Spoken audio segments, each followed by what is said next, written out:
മുല്ലപ്പെരിയാർ ഡാമിന്റെ അറ്റകുറ്റപ്പണികൾക്ക് ഒടുവിൽ തമിഴ്നാടിന് അനുമതി നൽകി കേരളം. അണക്കെട്ടിന്റെ അറ്റകുറ്റപ്പണിക്കെത്തിയ തമിഴ്നാട് സംഘത്തെ കേരള വനം വകുപ്പ് തടഞ്ഞത് വിവാദമായിരുന്നു. ജലവിഭവ വകുപ്പ് അഡീഷണൽ ചീഫ് സെക്രട്ടറിയാണ് ഉത്തരവ് നൽകിയത്.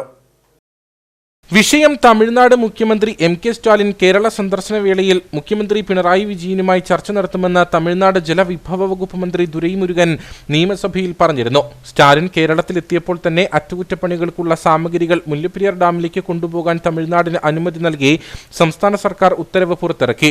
ജലവിഭവ വകുപ്പ് അഡീഷണൽ ചീഫ് സെക്രട്ടറിയാണ് ഉത്തരവ് നൽകിയത്. 7 ജോലികൾക്കായി നിബന്ധനകളോടെയാണ് അനുമതി.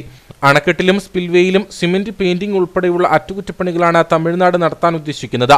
പെരിയാർ വന്യമൃഗ സങ്കേതത്തിൽ കൂടി നിർമ്മാണ സാധനങ്ങൾ കൊണ്ടുപോകുമ്പോൾ മുൻകൂട്ടി കേരളത്തിന്റെ അനുമതി വാങ്ങേണ്ടതാണ്. എന്നാൽ അനുമതി കൂടാതെ എത്തിയ തമിഴ്നാട് വാഹനങ്ങൾ കഴിഞ്ഞ ദിവസം ചെക്ക് പോസ്റ്റിൽ തടഞ്ഞിരുന്നു. തുടർന്നാണ് തമിഴ്നാട് അനുമതി തേടിയത്. അറ്റകുറ്റപ്പണികൾ സംബന്ധിച്ച കാര്യങ്ങൾ വ്യക്തമാക്കണമെന്ന ജലവിഭവ വകുപ്പിന്റെ ആവശ്യം തമിഴ്നാട് അംഗീകരിച്ചില്ല.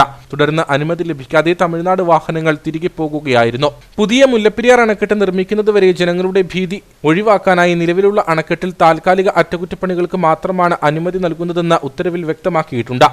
ഇടുക്കി MI ഡിവിഷൻ എക്സിക്യൂട്ടീവ് എഞ്ചിനീയറുടെയോ അദ്ദേഹം ചുമതലപ്പെടുത്തുന്ന ഓഫീസറുടെയോ സാന്നിധ്യത്തിൽ മാത്രമേ പണികൾ നടത്താൻ പാടുള്ളൂ. നിർമ്മാണ സാമഗ്രികൾ കൊണ്ടുപോകുന്ന ദിവസവും സമയവും മുൻകൂട്ടി അറിയിക്കണം. വനനിയമങ്ങൾ പാലിച്ച് രാവിലെ 6-നും വൈകിട്ട് 6-നും ഇടയിൽ മാത്രമായിരിക്കും വാഹനങ്ങൾക്ക് അനുമതി നൽകുക.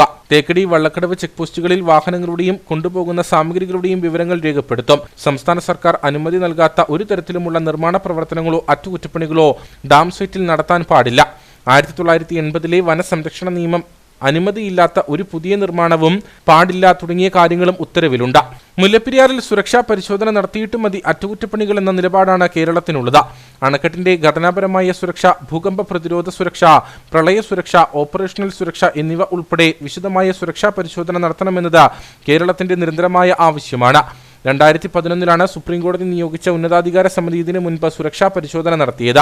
10 വർഷത്തിലൊരിക്കൽ പ്രധാന ഡാമുകളിൽ സുരക്ഷാ പരിശോധന ആവശ്യമാണെന്നാണ് കേന്ദ്ര ജല കമ്മീഷൻ സുരക്ഷാ പുസ്തകത്തിൽ വ്യവസ്ഥ ചെയ്തിരിക്കുന്നത്. എന്നാൽ അണക്കെട്ടിൽ ആദ്യം അറ്റകുറ്റപ്പണികൾ നടക്കട്ടെ, അതിനുശേഷം സുരക്ഷാ പരിശോധന എന്നതാണ് തമിഴ്നാടിന്റെ നിലപാട്.